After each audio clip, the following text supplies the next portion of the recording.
6월 17일 5분 잠언 25장입니다. 잠언 25장은 솔로몬의 두 번째 잠언 모음인데요. 첫 번째 잠언 모음은 잠언 10장부터 22장까지에 기록되어 있었고 25장부터 29장까지는 두 번째 솔로몬의 잠언 모음입니다. 30장에 가면 이제 아굴의 잠언이 나오기도 하죠. 오늘 본문의 첫 구절은 이 솔로몬의 잠언을 히스기야 왕 때에 그의 신하들을 통해서 편집한 것이라고 적어두고 있죠. 한번 보겠습니다. 이것도 솔로몬의 잠언이요 유다 왕 히스기야의 신하들이 편집한 것이니라. 재미있는 생각을 한번 해보았습니다. 이 솔로몬의 잠언을 모을 때, 이 잠언을 편집할 때 신하들이 어떤 말씀을 이 잠언으로 모을까 고민이 참 많았겠구나, 그런 생각이 좀 들었습니다. 어떤 말씀을 모을까, 또 어떤 목적으로 이 말씀을 모을까, 이런 고민들이 깊었을 겁니다.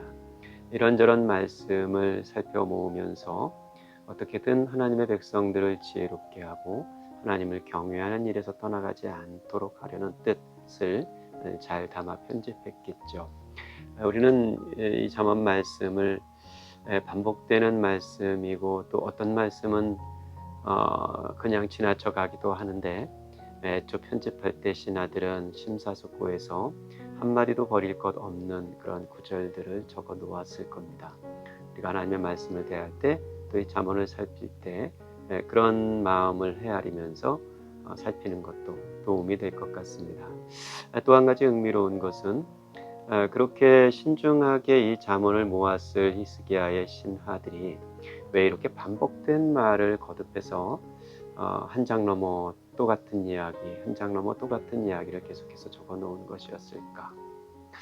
두 가지 생각이 들었습니다. 하나는 사람이 당장에는 알아들어도 또 알아듣는 말씀을 잘 기억하고 살기가 쉽지 않거든요. 그래서 반복해서 다시 기억하게 하려는 뜻이 있었겠구나, 이런 생각이 들었고요.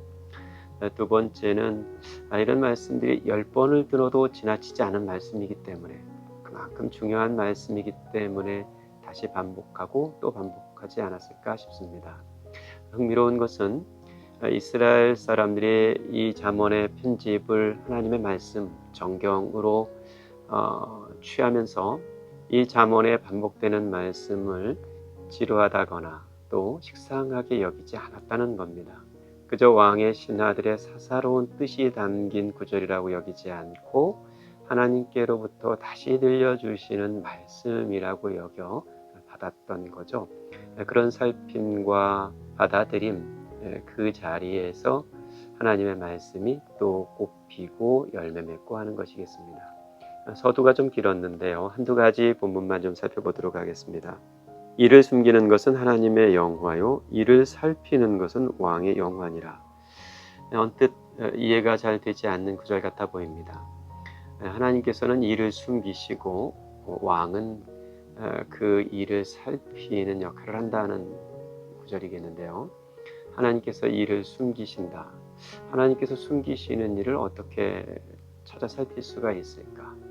그런데요, 하나님께서 일부러 숨기시지 않아도 또 드러내는 일조차도 사실 사람들이 다 헤아리거나 또 발견하지 못하죠. 때로 우리는 하나님의 뜻이 도무지 어디에 있는지 알지 못할 때를 경험하게 됩니다. 우리의 판단과 생각, 우리의 이치와 너무 달라 보이는 하나님의 뜻, 꽁꽁 숨어 있는 것 같은 하나님의 뜻에 당황스러울 때가 있죠. 지혜라는 것은, 하나님을 경외한다는 것은 여기 이 왕과 같이 하나님의 그 숨겨진 뜻을 잘 살펴 이 현실 안에 새겨 놓는 것이라 하겠습니다. 오늘도 우리는 다 알지 못하는 하나님의 뜻 아래서 살고 있습니다. 다만 우리가 알고 있는 한 가지 확실한 것은 하나님의 뜻이 선하다는 것이고, 그 선한 하나님의 뜻 아래에 우리가 있다는 것이죠. 한 구절을 더 묵상해 보겠습니다. 슬기로운 자의 책망은 청중하는 귀의 금고리와 정금 장식이니라. 슬기로운 자의 책망, 책망의 지혜가 있죠. 그런데 슬기로운 자의 책망만 중요한 것이 아니고 그 책망을 청종하는 자의 지혜도 중요합니다. 책망하는 자의 지혜가 있다면 청종하는 자의 지혜도 있는 거죠. 이렇게 책망하는 자의 지혜와 청종하는 자의 지혜가 만나야 궁합이 되는 겁니다. 때로 우리는 지혜 없는 책망과 또 지혜 없는 청종으로 하나님의 뜻, 그 관역을 크게 벗어나기도 합니다.